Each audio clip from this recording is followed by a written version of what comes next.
ఇప్పుడు జనాలకు కావాల్సింది ఆర్థిక భద్రత. సంపాదించిన సొమ్ముకు సరైన భద్రత అతి ముఖ్యం.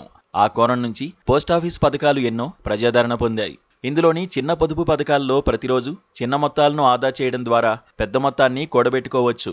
అటువంటి పోస్టాఫీస్ పథకాల్లో ఒకటి పోస్టాఫీస్ రికరింగ్ డిపాజిట్. దీనిలో మీరు ప్రతిరోజు కేవలం రూ. 195 ఆదా చేయడం ద్వారా 10 లక్షల రూపాయల భారీ మొత్తాన్ని జమ చేయవచ్చు. పోస్టాఫీస్ చిన్న పొదుపు పథకాల అతిపెద్ద లక్షణం ఏమిటంటే అవి పూర్తిగా రిస్క్ రహితమైనవి. ఈ పథకాల్లో మీ పెట్టుబడికి భారత ప్రభుత్వమే 100% భద్రతకు హామీ ఇస్తోంది. అంటే పెట్టుబడిదారుడు ఎలాంటి ఆందోళన లేకుండా వాటిలో డబ్బును పెట్టుబడి పెట్టవచ్చు.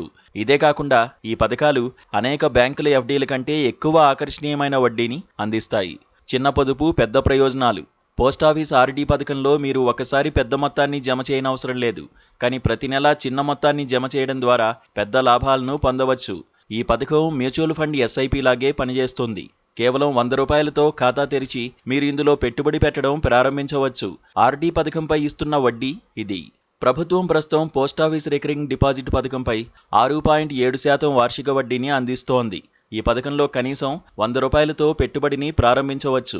అయితే గరిష్ట పెట్టుబడికి ఎటువంటి ఎగువ పరిమితి లేదు.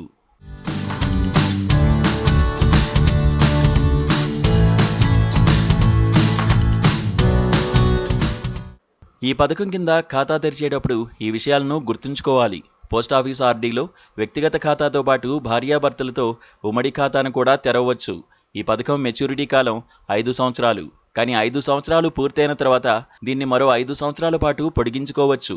పెట్టుబడి పెట్టేటప్పుడు ఏ నెలలోనైనా గడువు తేదీలోగా వాయిదా చెల్లించడంలో విఫలమైతే ప్రతి నెల 1% పెనాల్టీ రుసుము చెల్లించాల్సి ఉంటుందని గుర్తుంచుకోండి. వరుసగా 4 వాయిదాలు చెల్లించకపోతే ఆర్డీ ఖాతా స్వయంచాలకంగా క్లోజ్ అవుతుంది.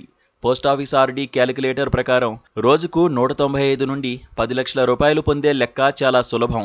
మీరు రోజుకు 195 ఆదా చేస్తే మీ నెలవారీ పొదుపు సుమారుగా 5,860 అవుతుంది. మీరు ఈ మొత్తాన్ని వరుసగా 5 సంవత్సరాల పాటు ప్రతి నెలా జమ చేయాలి. 5 సంవత్సరాల్లో మీ మొత్తం పెట్టుబడి 3,51,600 అవుతుంది. అలాగే వడ్డీతో కలిపి మొత్తం నిధి 4,18,201 అవుతుంది. ఇప్పుడు ఈ పథకాన్ని మరో 5 సంవత్సరాల పాటు పొడిగించండి.